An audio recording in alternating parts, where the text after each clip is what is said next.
From the Central Commons at College of the Canyons, I'm Sammy Gievers with a Cougar News Brief.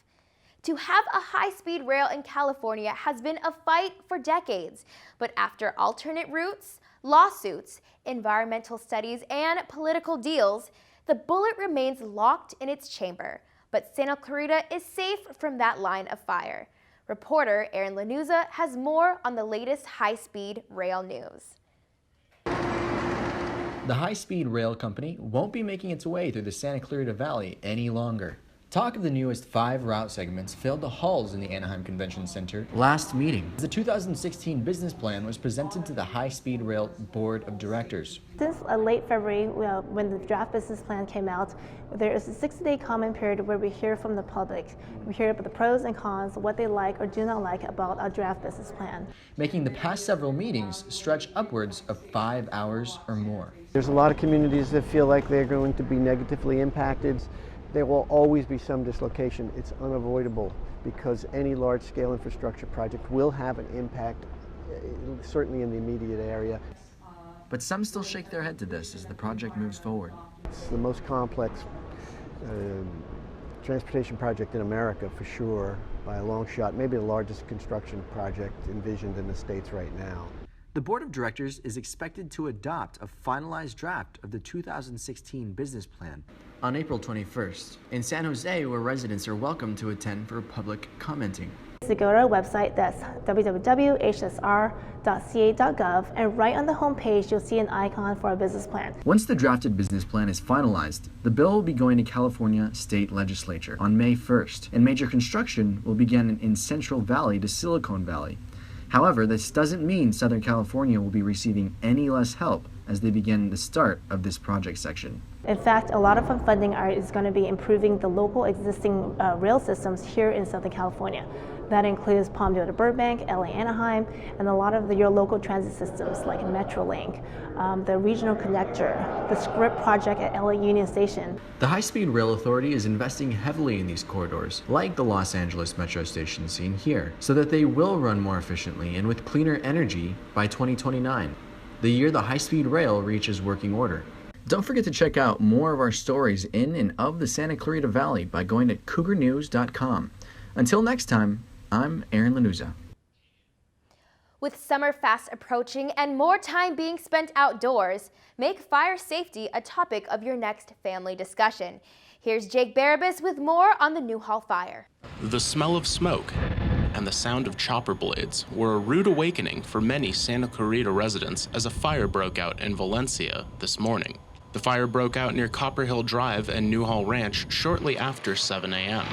Ground crews quickly got to work extinguishing the blaze with help from helicopter water drops. Mayor Bob Keller and Mayor Pro Tem Dante Acosta met at the fire command post to talk strategy with firefighters. They've been right on top of it and are gaining control, and hopefully in the not too distant future we'll be able to report 100% containment.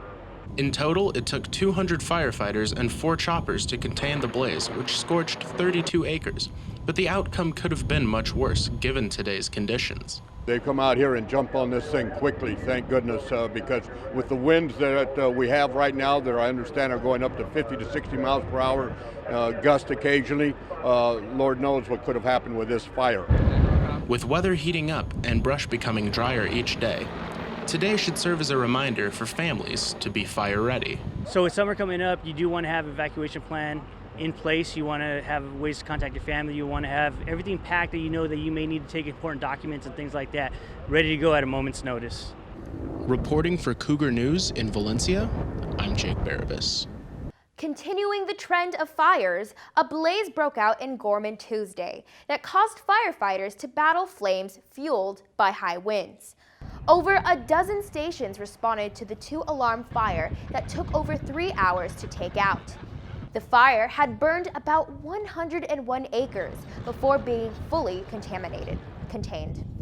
The fire did end up threatening one structure, but no damage was sustained. In 2007, Santa Clarita Valley veteran Bill Reynolds returned to Vietnam on a personal journey to confront the war and his past. This past Sunday, he returned to the Vietnam in support of other vets seeking the same type of solace. Here's Austin Westfall. For many Vietnam veterans, the thought of returning to the mangrove jungles haunted by the ghosts of comrades lost in battle would be an unbearable torture. But for some, the journey back in time has proven to be a cathartic experience of reflection, remembrance, and honor. For Vietnam veteran Buck Sergeant Bill Reynolds, a survivor of Vietnam's deadliest one-day battle in which 47 of his brothers in arms perished, one trip to the former battlefield is not enough. We went back to Vietnam in 2007. It was specifically to visit the battle site. We would have gotten off the boat right about now, 40 years ago. We wanted to honor those fallen warriors. Bill recently gained notoriety in the documentary Brothers in War. I was contacted by the Greatest Generation Foundation, who had just seen the documentary. He reached out to me via email, and they want to start taking Vietnam veterans back to Vietnam. The group contacted Bill and asked if he would join them for a trip to Vietnam and help them instigate a plan to return 1,000 veterans to the battlefield free of charge. We're on the leading edge of so many more trips back there, and it's an honor to be able to do that. With the blessing and support of his wife, Meg, Bill is, for the second time, traveling over 10,000 miles to a location many would consider hell on earth. It's just something that myself and my 3 buddies feel like we have to do. Hi dear, have a safe trip. As a special correspondent to the Santa Clarita Valley Signal, Bill will be sharing his emotional journey through daily reports to their website, signalscv.com. For Cougar News, I'm Austin Westfall. A Cougar News alumni will be honored on Friday when he is inducted into the College of the Canyons Alumni Hall of Fame. While a part of Cougar News, Jonathan Gonzalez covered the Occupy LA movement, a potential teacher strike by Cal State instructors, and whether or not campus safety officers should be armed. He will be awarded the Rising Star Recent Alumni Award, which is given to alumni who graduated less than 10 years ago and has shown outstanding performances in their professions. Jonathan Gonzalez graduated in 2011 and is now a news reporter in Denver, Colorado. The other inductees are Nicholas A. Lentini, Jessica Maganda, Dr. Rachel Ostrom Sachar, and Robert and Diane Benjamin. Today, College of the Canyons hosted its largest job fair in over 9 years. Over 90 businesses were in attendance. Zachary Allo was on the scene. College of the Canyons held its largest job fair in 9 years on Wednesday, April 20th. The event took place in the East Physical Education Building next to Hasley Hall and was host to many different companies looking to fill positions. Offering a multitude of different careers and jobs, the companies in attendance were able to contact students for new positions in multiple fields. We're looking for some students who are just enthusiastic and just passionate about helping kids with autism.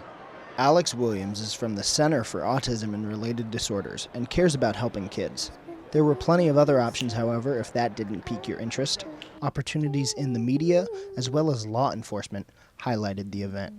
For the employers who were not able to make it out to the event, a virtual job fair was hosted by KHTS AM 1220.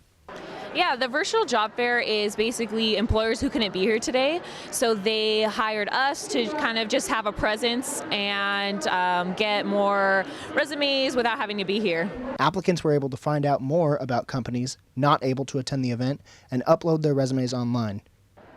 For Cougar News, I'm Zachary Allo. A head-on collision sent one driver to the hospital late Tuesday night. According to Humberto Agurcia, the fire department spokesman, paramedics arrived on the scene on the old road just after midnight to transport the driver to the local trauma center. A man who saw the crash seconds after it happened said that both cars sustained serious front-end damage. Emergency crews were able to clear the road around 40 minutes after midnight. Well, that does it for this edition of Cougar News Briefs. I'm Samantha Giebers. You can always catch us on the web at cougarnews.com.